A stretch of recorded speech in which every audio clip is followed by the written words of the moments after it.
The Bastard Johnson's back once again, and I am going to be reacting to yet another video on the staircase.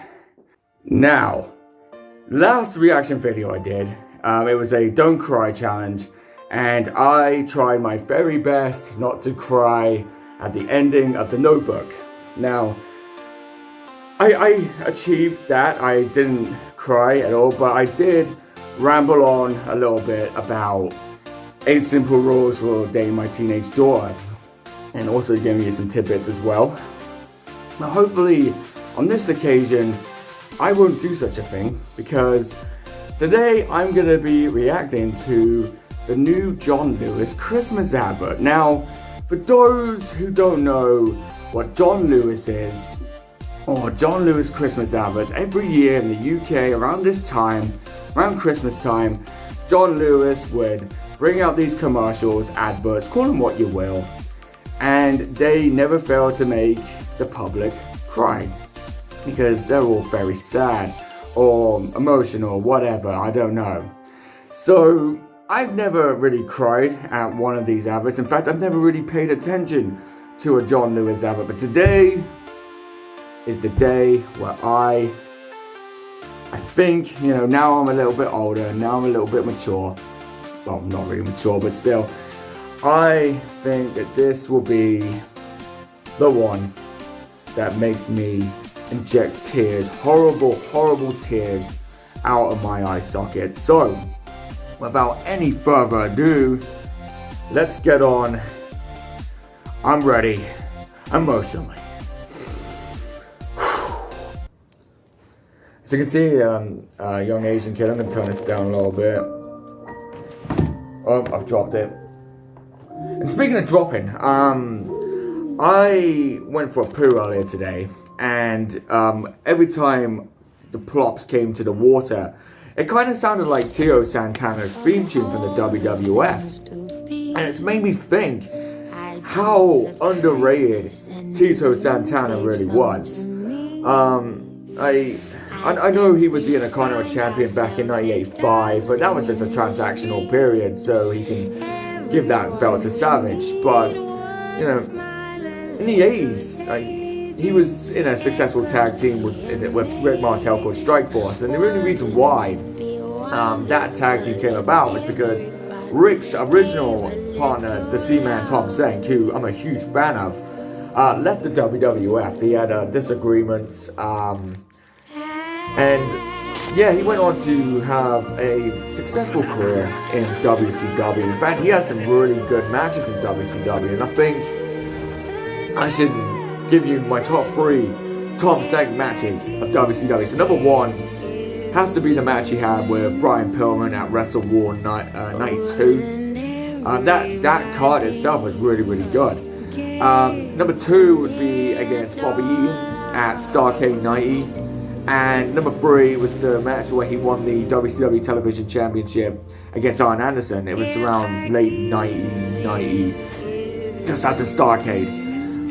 So yeah, I think Tom Senk was another guy that was underrated. Like, he was a missed opportunity. Like, you know, that early 90s WCW period where you had Steve Austin, you had Brian Pillman, Cactus Jack, Mark Merrow, Dustin Rhodes, and, you know, those guys went on to have successful careers in the WWF. Well, except for Mark Merrow. Even though that video's over with, I don't care, I'm just going to rant about Tom Senk.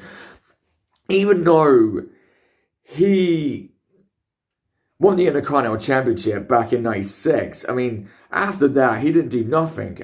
Because I think the knee injury to Mark Merrow, I think that followed him. Because not many people know this, but he was originally supposed to face Rocky Maivia at WrestleMania 13 for the Intercontinental Championship. He just turned heel, and there was like a bit of a romantic tension between Sable, who was Mark Merrow's valet at the time, and Rocky Maivia, this good-looking 24-year-old kid. And they were going to run a jealousy storyline, but Mark got injured, unfortunately, and the Sultan took his place, who would go on to be Rikishi. Greater success than the Sultan, obviously. And the match against the Sultan, Rocky versus Sultan, it had no build. It was pretty You know, it was just a match at the end of the day. Like, it wasn't a WrestleMania worthy match. If anything, it was a main event of Shotgun Saturday Night worthy match. So yeah, it was a shame that Tom Zenk retired around 96, just when those guys were about to take off. Like, you Dustin Rhodes, who went on to be Goldust and had a long career in the WWF. You had Cactus Jack, went on to become Mankind, and the Dude Love, Cactus Jack again, and Mick Foley, who became one of the most beloved superstars in WWE history. Brian Pillman, unfortunately, his life got cut short at the age of 35, but at the same time, he had greater success with the loose cannon character.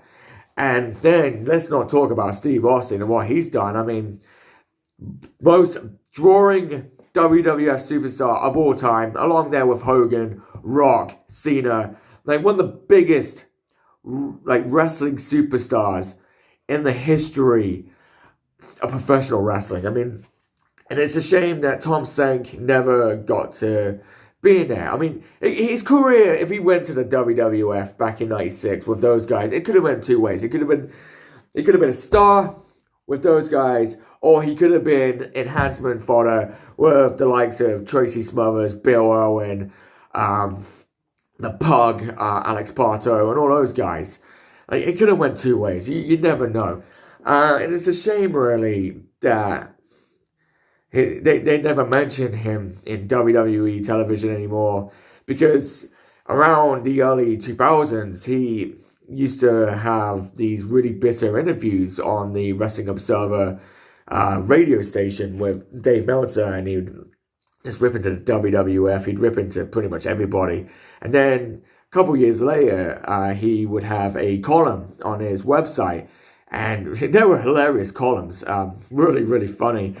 But they stopped all of a sudden because the WWE, I think, threatened legal action. We didn't hear from Tom Zenk for another few years, unfortunately, until his sad passing in 2017. But you know, it sucks. He was only 59. I think it was just like shy away from his like 60th birthday or something. But you know, it was another one of the Minnesota guys, like Rick Rude, Brady Boone, Kurt Hennig, that had started out at Minneapolis. The Road Warriors as well. Hawk Animal, who recently passed away, R.I.P. You know, the most of them are gone now, and it's really sad. I think the only one that's stuck around is Barry Darsour. You may know him as Smash or Repo Man. I think I've rambled on about Tom Zenk. In fact, I don't think I paid attention to that advert at all. In fact, I don't know why we don't even have a John Lewis in Plymouth. Oh well. Awooga!